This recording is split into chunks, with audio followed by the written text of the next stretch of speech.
Hi and welcome. I'm Rebecca Carner, Biofield Tuner. Well, I am Biofield Tuning and I am a Biofield Tuner. Today's topic is, so I've been listening to this book called The Gene Keys, and it's pretty esoteric and a little bit out there and a pretty intense listen, and also a lot of the dynamics, a lot of the energy, a lot of the interpersonal and societal mechanics and structures that are very easy to experience and witness in your own everyday life is a lot of what is covered in the book. I find incredibly pertinent to navigating the intensity of today's world, and I find that much in the book really helps me recenter and focus and sort of reclaim a little bit of bearing, a roadmap of what's going on. It is easy to get swayed off course and to fall into reaction a lot of the time, or to drop into sort of rote, prescriptive, repetitive behaviors and schedules for the day, etc., etc. And listening to this book and the way the energies and the dynamics of thought and of decisions is described has been really useful to me. And one of the chapters that I listened to, one of the elements in that chapter was around enthusiasm. And I really liked this concept. I liked the energy underneath enthusiasm as it was explained in this much broader context. So there is an arm of enthusiasm that's almost like hype, like let's enthusiastically go out there and do X, Y, and Z. Okay, that's hype building, and it is enthusiasm, it is a thing. It is not what is described in this book. What this tuning is about, and what really made this arrive as the topic for today's YouTube Live, is the enthusiasm that is an energetic state of origin. Enthusiasm as an energetic impetus and intention. And this is what I'm tuning into today. The chapter talked about how when a goal, whatever, a thing is begun with enthusiasm, that very nature, that very energetic quality at the onset literally creates the environment for success by the enthusiasm that's under it. There's this sound bite on social media these days that something alike, if it's not a full body yes, then it's a hell no. And the energetic, the esoteric qualities of enthusiasm not only reflect that thing. So when something is an enthusiastic yes for you, naturally arising, it is coming from you. You're not having to convince yourself. There's no shoulds in authentic enthusiasm. There's no have tos. There's no ought tos. There's no somebody told me.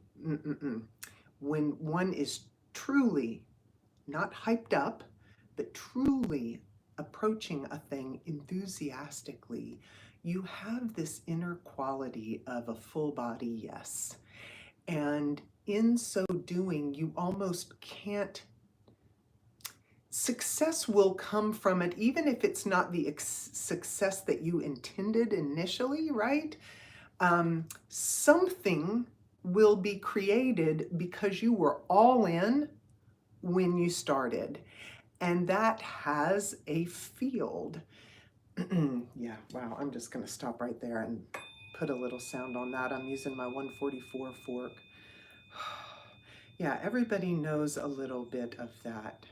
There is some resonance already in the field. Enthusiasm.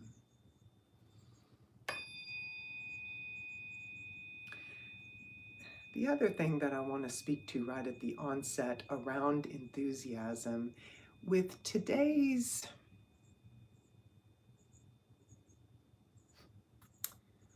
well-informed mentality, there is cachet around being skeptical. And enthusiasm is the opposite of that, right? To be whole hog, to lean all the way in. That's enthusiasm. That's, I want this. I'm going ham, as my son says. I'm all in.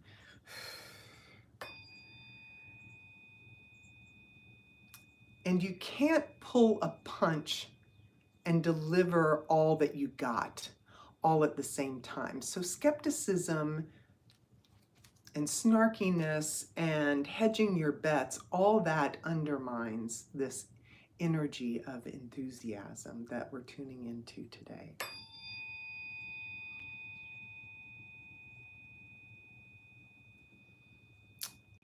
I mean, in a lot of ways, enthusiasm takes more courage than we really think about. And also, it takes more...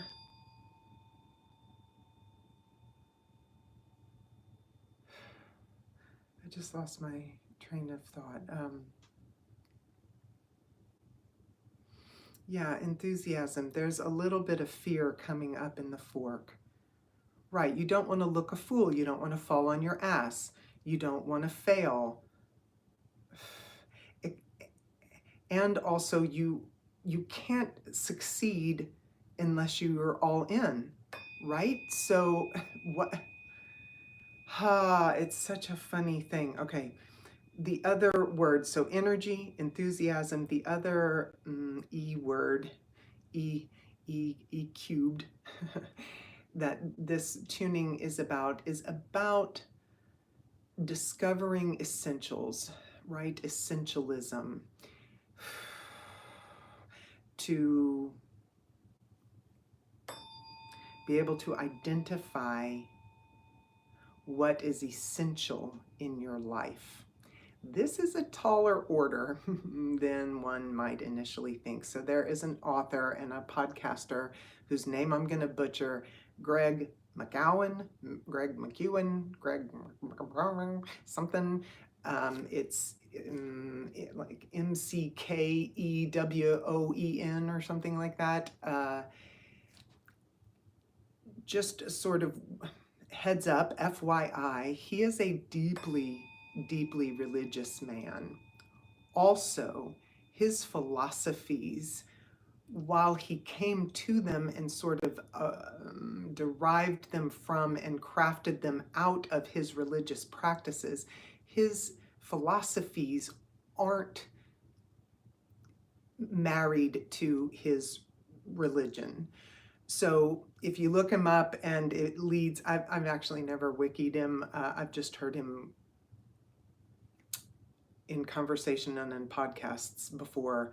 But if you look him up and are immediately turned off, I say, please give it a listen, because his approach is so easy to grasp and universal, regardless of his personal philosophies. So, essentialism. When we review our lives and figure out what is truly essential for us, take an inventory. What do we do? How do we spend our time? When do we feel good? Why are we doing, it's not only what are we doing, it's the why behind it. So if you kind of do an inventory and scrub that all down and come up and maybe do a bit of pruning, make some hard decisions, maybe prune some people, prune some activities, prune some things that we do all the time but aren't really essential to what we've got going on, all right?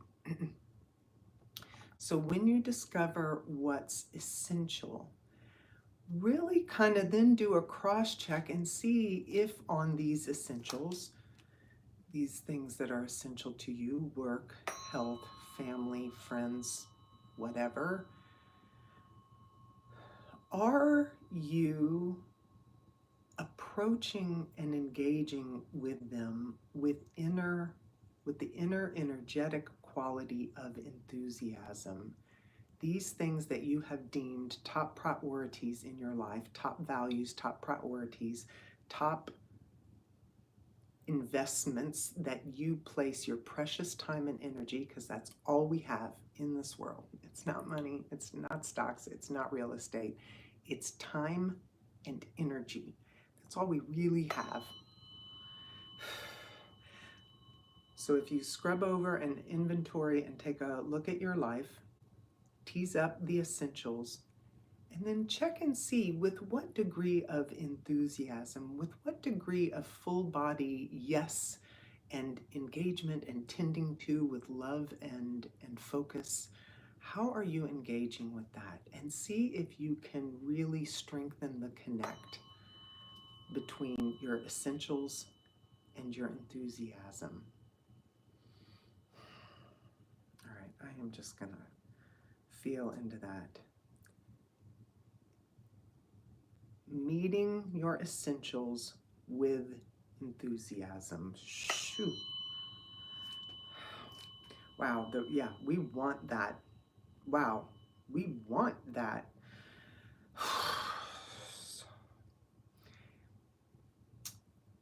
You are the only driver to that in your life. You are fully agent in being able to meet your essentials with enthusiasm. That's all you. Nobody can deter you from that, and nobody can take that away from you. Whew! Whew! Empowerment. Empowered. There's so many E's. We are fully agent in that.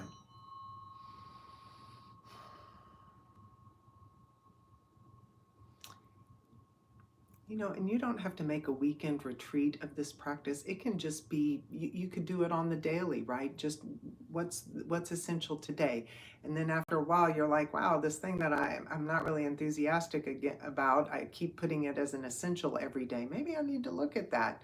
You know, just start where you are. You don't have to have a week-long silent retreat to go through your life and all this stuff. Just start where you are. Is what I'm doing, how important is this? Is it essential to my life and to what I want? And am I easily able to just greet that with enthusiasm, with an oh yeah, right? And if not, what's the barrier? And get curious, right? This isn't a should fest, right? Our sort of inner critic or our inner coach or our sort of inner time manager, our inner CEO, I don't know, whatever you want to call that person, that part of you. Well, see, you're wasting your time doing stuff that's not essential. No, that's not the point of the exercise. The point of the exercise is discovery, not inner judgy talk, right? Nope.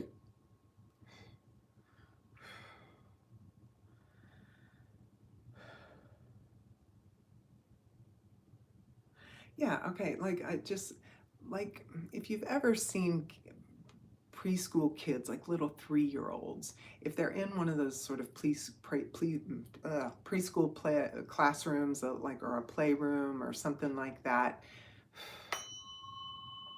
they'll walk over to one table and somebody's playing kitchen, and then somebody's coloring over here, and then somebody's doing blocks and whatever at the other, and they'll just walk around and survey, and then the kid will sort of dip in and start drawing, and then all of a sudden they'll think, oh wait, no, maybe I'm more interested in playing kitchen because that fake pie looks delicious. So if you think of it like that, you don't have to beat yourself up for what you're doing. It's just notice what you're doing, and then truly the master maneuver after that is, why am I doing? Oh, but this, I can't not do this. Really? Oh, well, so-and-so expects me to do this. Okay, that's not a full body yes from self. Others' expectations, though, that is the humdinger. You have more wiggle room with that, no matter who it is, and no matter how much they expect or want that from you. There's more wiggle room than you could ever guess in there. And it's up to you to make it and take it. And then all of a sudden your energy bumps up because, okay, so you might have a momentary, ooh, oh my gosh, what if I let them down? Oh my gosh, what if I don't want them to get pissed at me or upset or blah, blah, blah. Okay, so after you go through that little minute, you're gonna have so much more juice in your batteryometer because you're doing you, not what people want you to do. There is a huge difference.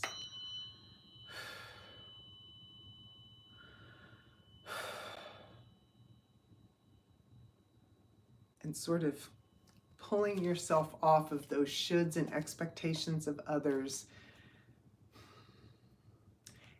I mean, I'm not gonna lie, it's a little sticky. It can be a little sticky. And then you get used to it, right? Just like going to the gym the first couple of times, you're really, really sore and you're exhausted and you're winded AF and all the things. And then all of a sudden you get to where you can make it longer on the treadmill, or you can make it through the class without passing out in your car when you get out to the parking lot or whatever. Disentangling yourselves from shoulds and expectations, whether they're self-imposed or imposed externally, that's only sticky for a minute, and then you get your stamina and you get your kind of chops, you get your mastery, you learn to say no in cleaner, easier ways, easier to deliver and easier for other people to hear and understand. Great. And then once you're on the other side of that fence line, oh yeah, energy exponentiates. And enthusiasm, right? Let's return to that enthusiasm, because that was really the energy of enthusiasm. Not only does authentic enthusiasm infuse the field around a goal with the opportunity for success,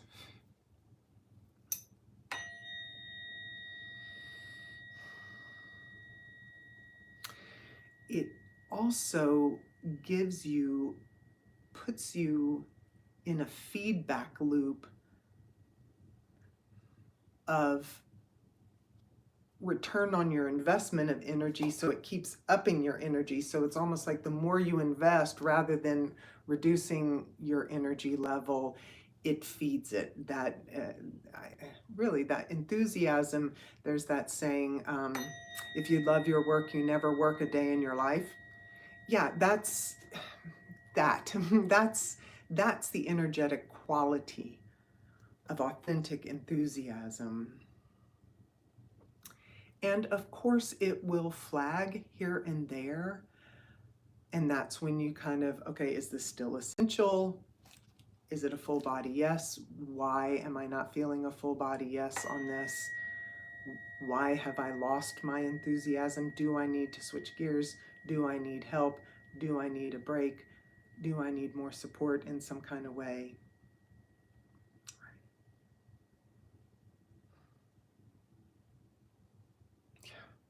You know, and really I'm gonna put a few more tones on this. It's weird. It's like everything that I'm saying, it's like when I talk about the enthusiasm and all this, it resonates. It makes sense. There's no resistance. There's not a lot of noise around the words as I describe it in the field, in the collective field. But when I just linger on the word enthusiasm,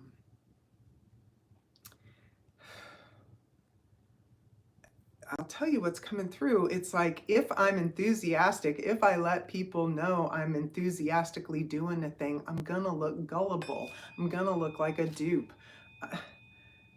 We're so the chicness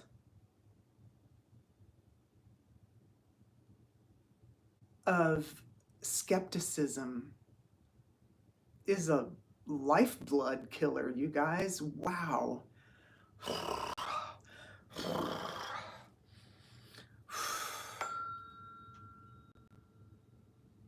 Enthusiastic is not stupid. Enthusiasm isn't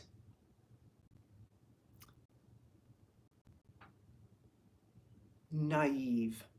Oh, whoo!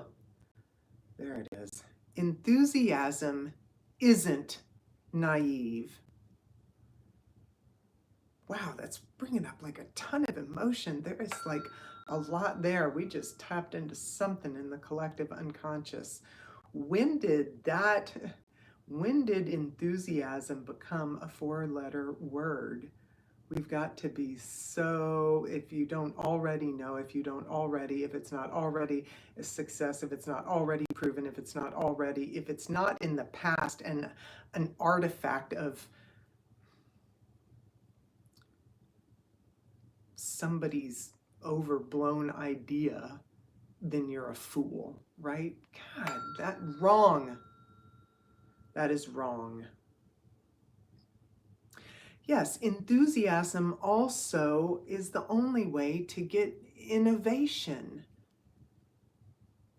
Because the only way to be skeptical and 1,000% sure about something, it's already done. It's played out. It is literally yesterday's news. Enthusiasm is leaning forward, right? Enthusiasm is curious. It's exploratory.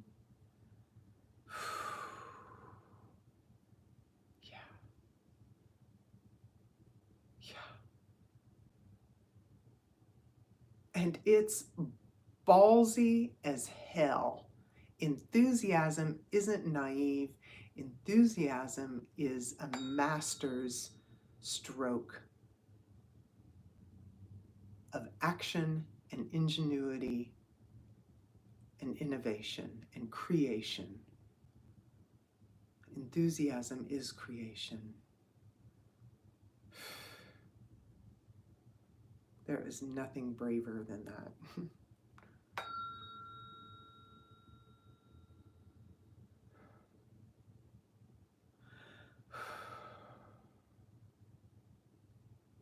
All right. I'm going to shine this up. I'm going to use the 417. Yeah, and I'll do a binaural. I put the 528 on top of that. Enthusiasm. Dare to enthuse.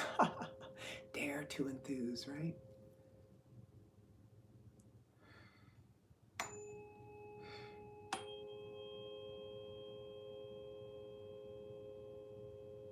Choose where you place your energy. Choose why you're doing what you're doing. Only you can do that.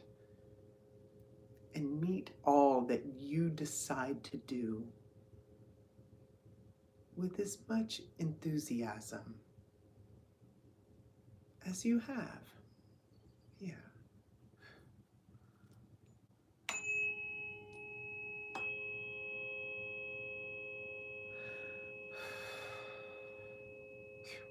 Nice.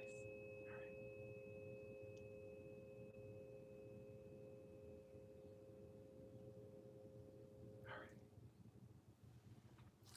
right. Okay.